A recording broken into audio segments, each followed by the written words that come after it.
Décernons maintenant une mention toute particulière aux porte-bibles et porte-miroirs du Valpellice, véritable petite merveille d'art populaire.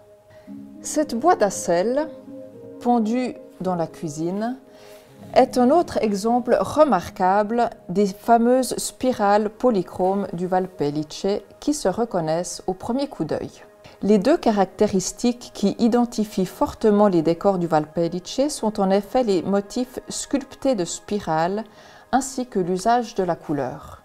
Même si la polychromie est présente également dans le Queyras, les décors polychromes sont tellement présents dans le Valpellice qu'on peut se demander si les objets sculptés et non peints sont terminés. C'est une caractéristique de ce type d'objet.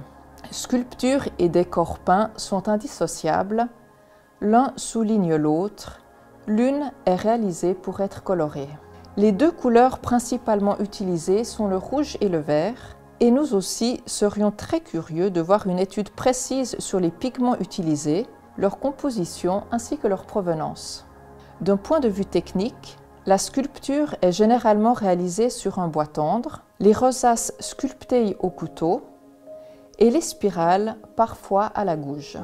Si dans le Queyras on utilise quasi exclusivement le pin Sambro, dans le Valpellice on utilise également la verne, le tremble ou l'érable plane.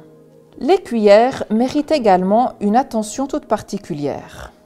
La partie concave, ovale et pointue, est toujours bien prononcée.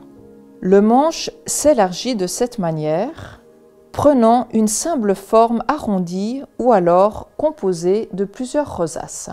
Bien sûr, ces cuillères ne sont pas tellement pratiques d'un point de vue ergonomique. D'habitude, les cuillères en bois sculptées ne présentent pas de traces d'usure, étant donné qu'il ne s'agit pas d'objets à usage quotidien. Celles qui étaient utilisées ne sont pratiquement jamais décorées.